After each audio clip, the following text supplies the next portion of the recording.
for a second and a conditional, I believe it was fifth. Yeah. Yeah.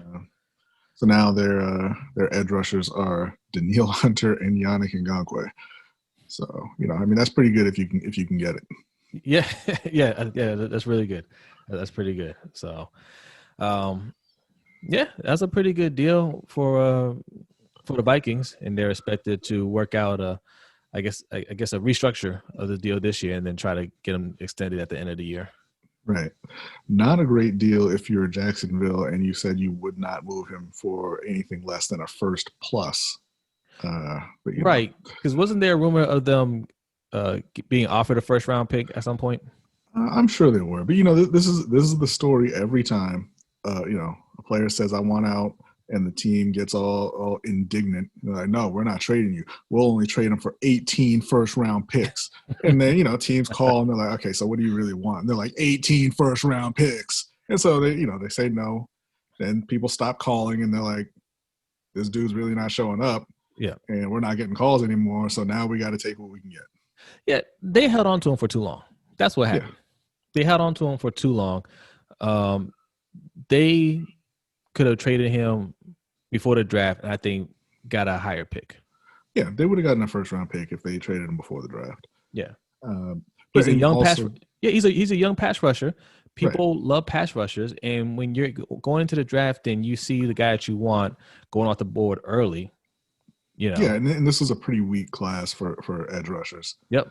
And this is also just another example of if a player wants to be traded, they're going to get traded. Like if they just decide they want out, because you remember this offseason, everybody was talking about how the guy Khan had owned Yannick online, and Yannick was doing the wrong thing, and he was tanking his trade value, and he wasn't going anywhere. I mean, I don't know how people even had that opinion. This is the same team that folded to Jalen Ramsey earlier in the year. Yeah. Like, if a player says, I'm not showing up, I want out, just trade them. Like, that's it. Yeah, you're not going to win. I mean, we have to get out of this train of thought. It's kind of ingrained into us at this point, right? Because it's years and years and years of this kind of narrative that's been pushed.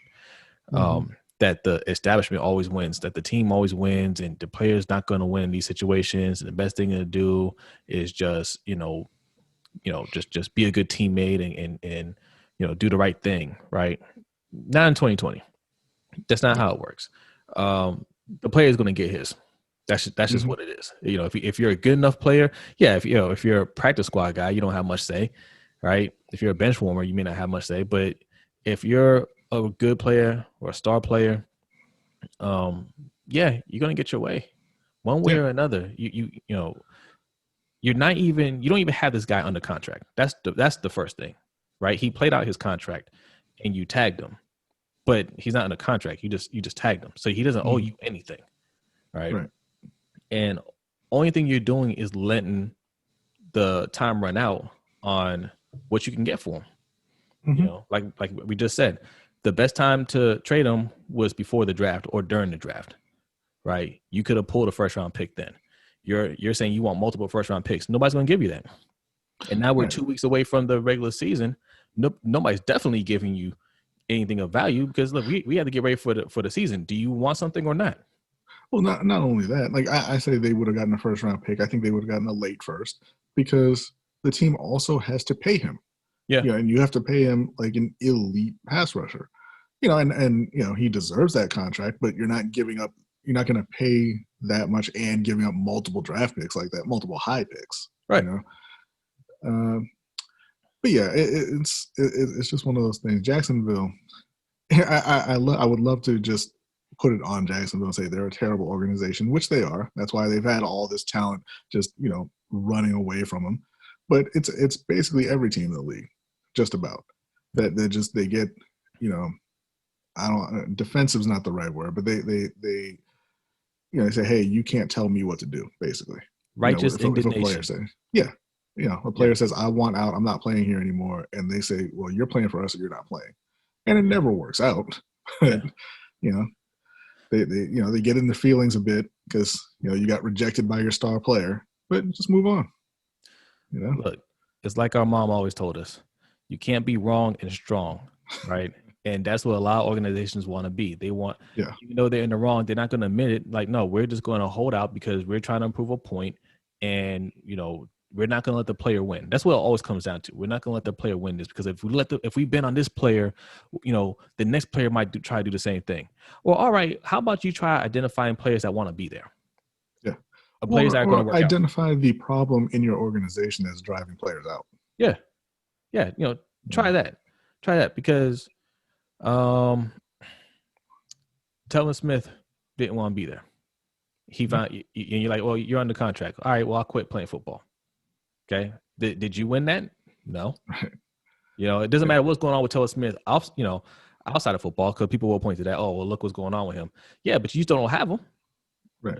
You downgraded on quality there. You had to spend a high pick on bringing in another good player to replace him, where you could have spent that elsewhere.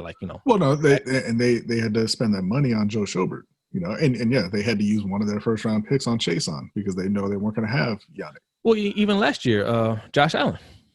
Yeah. Because you got to replace that talent somehow, and yeah, they got some good players, and you can say, hey, well, we replace them with some good players, but it cost you. Well, and maybe you did. In Joe Schobert's case, you replaced him with a worse player. Now, like you said, he's had his off-field. Well, yeah, Josh Allen's good, but I mean, that was more of a we just want another edge rusher anyway. Yeah. Joe Schobert, Telvin Smith has had his off-field issues, but Joe Schobert's a worse player than Telvin Smith. Yeah. Right. And that you drove Telvin Smith away before any of that happened. Yeah. So just strictly football, you got worse at that linebacker spot. Now, Chason, I mean, I like Chason. I hope he does well. Me too. There's no reason to think that he's going to be as good as Yannick Ngakoue. Yeah, that's the thing, right? Because we get hyped up over plays in the draft. I do it all the time, so I'm not pointing fingers. But the fact is, it's rare that those players that you see in the draft are going to be better than like really good players in the NFL. Yannick is a really good player in the NFL. Chances are Chason is not going to be that good, right? He could be. We're not saying he's not, but odds are he's not going to be as good. He could be good. He probably won't be as good as Yannick. Right. So